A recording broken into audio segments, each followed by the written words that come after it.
His Highness the Crown Prince. In the Emperor Palace of the Laurent Empire, the sounds of maids searching for the Crown Prince echoed everywhere. Your Highness where are you? Isolde, looking after the naughty 6-year-old Crown Prince, was panting with exhaustion. Where on earth did he disappear? In the short moment of her absence, the Crown Prince disappeared without a trace, not even a strand of his red hair was seen. The mana lesson will start soon. Isolde murmured, rubbing her aching head. People say that after the birth of the Crown Prince, Elias Eustace, and Franz's accession to the throne, an era of true peace began. But Isolde, who had to take care of Elias, who was getting smarter and more mischievous by the day, could not agree to this easily. Since Elias was born, her life has become difficult. Has His Highness the Crown Prince disappeared again? Master Butler. Isolde, who was standing in the garden, rose when the butler, Gordon, called to her, and bowed. She continued with an embarrassed face. What brings you to the Crown Prince's palace? Is His Majesty the former Emperor looking for His Highness the Crown Prince? At Isolde's question, Gordon smiled faintly. He turned his gaze towards the separate palace where the former Emperor resided. After Elias' birth, the former Emperor abdicated in favor of Franz and retired as former Emperor. The reason was that he wanted to spend his old age watching his grandson grow up quietly. As a result, Franz, who was then the Crown Prince, became Emperor of the Empire, and led Laurent with a just rule unprecedented in its history. Thanks to this, the former Emperor was able to spend his old age enjoying the fun of his grandson without worry. Elias was also very close to his grandfather, and they enjoyed hiking together. Since it was now a break between lessons, Isolde assumed that Gordon had come to pick up Elias on the orders of the former Emperor. Not today. But Gordon, who was looking at the detached palace, shook his head as he returned his gaze. His Majesty the former Emperor came to ask about the progress of His Highness the Crown Prince's lessons. He glanced at Isolde's mud-stained skirt and added, I almost seem to understand the situation. I'm sorry, Butler. Isolde, not knowing how to react, began to make excuses. He's dealing with a lot of lessons. Even the mana lesson is done at the upper year level of the academy. So it seems like he needs room to breathe. Isolde's voice, as she defended Elias, was full of emotion. Even though he was naughty, she had been taking care of him since he was born. How can you not love him? At Isolde's explanation, Gordon cleared his throat and said, His Highness the Crown Prince is indeed intelligent. Boys his age should play freely, but he is so special that we can't let him do so freely. Haha. Despite his embarrassed words, Gordon's face was filled with pride.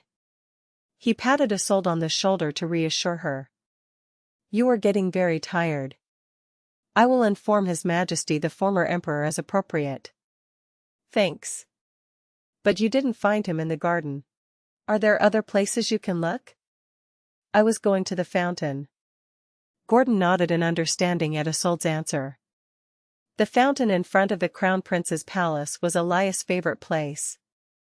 Now, at the end of winter, the fountain wasn't working, but if Elias wasn't in the garden, that was the most likely place. Good luck. I will go to His Majesty the former Emperor. Yes. Isolde saluted Gordon and turned toward the fountain. When the fountain entered her field of vision, a bright smile spread across her face.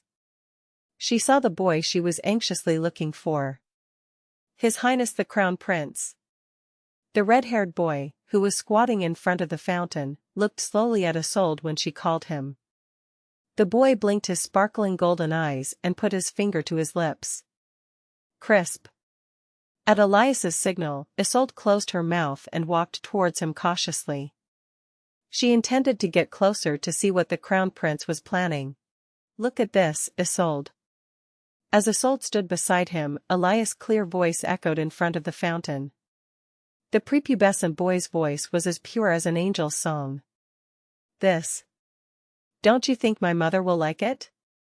Isolde listened to Elias' excited chatter and looked at what he was pointing at. There was a withered grass flower at the tip of his hand.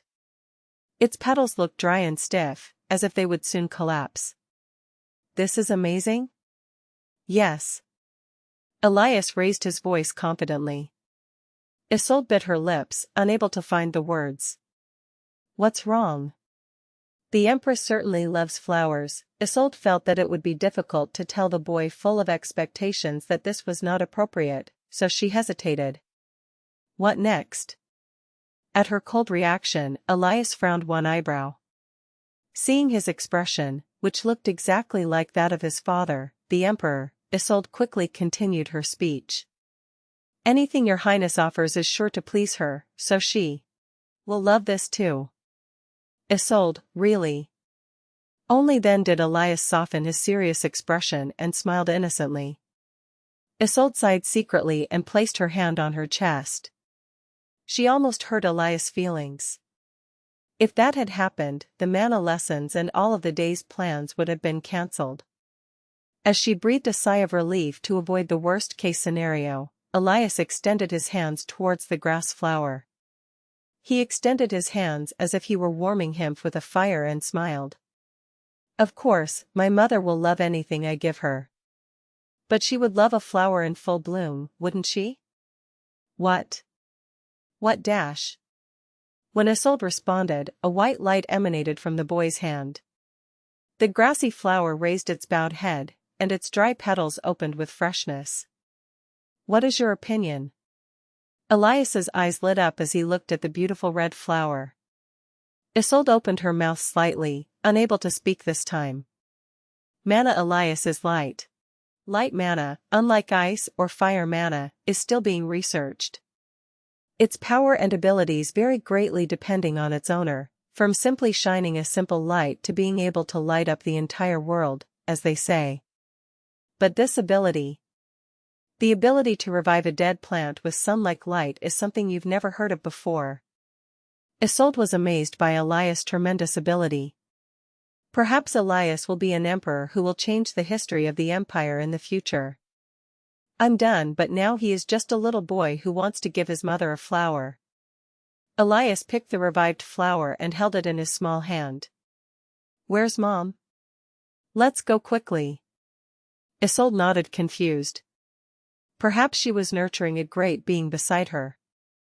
There was warmth in the greenhouse in the Emperor's palace, nothing like winter. Therefore, Aleisha would spend her time here when Franz was busy with work. And as usual, today was the same. The only difference from usual is the presence of a guest. Aleisha smiled sweetly as she looked at the person sitting across from her drinking tea. Black tea seems to suit your taste, Aleisha. That's good. I don't seem to have morning sickness. Aleisha put down her cup of tea and smiled. She sat on a comfortable sofa thanks to the Empress's generosity, and caressed her round belly. Aleisha was not originally planning to have a child. It was a well-known story that she announced that she would not have children for the sake of Natalia, the daughter of Linden's ex-wife. But in the end she changed her mind. Because of Natalia. Natalia told Aleisha she wanted a brother or sister. This was not a simple, childish request. It was a request stemming from her knowledge of why Aleisha did not have a child. It's good that you don't have morning sickness. If that were the case, Natalia would be very sad. Natalia was impatiently awaiting the birth of her brother or sister. Aleisha knew very well that she planned to pamper her little brother more than anyone else. True. Natalia even listened to the fetal movement today. What about Natalia? Oh my God, Your Highness the Crown Prince. Aleisha, who was talking with Aleisha, raised her voice when she saw the boy suddenly interrupting their conversation.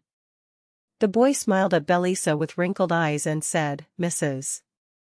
Aleisha, I haven't seen you for a while. Are you okay? The boy's red hair swayed in the breeze, though his 6-year-old age made him look disproportionately mature for his age. Aleisha was surprised by the boy's beauty. Oh my God, you've grown so much. It looks like Natalia didn't come with you. Is she busy? Elias ignored Aleisha's admiration and looked around. Aleisha extended her hand towards Elias, who was looking for Natalia. At Aleisha's short call, Elias froze. The boy seemed to be enchanted by his mother's voice, with blurry eyes. Then, when he saw Aleisha, he smiled with pure innocence. It was the smile of happiness of someone who had found the most loving person in the world.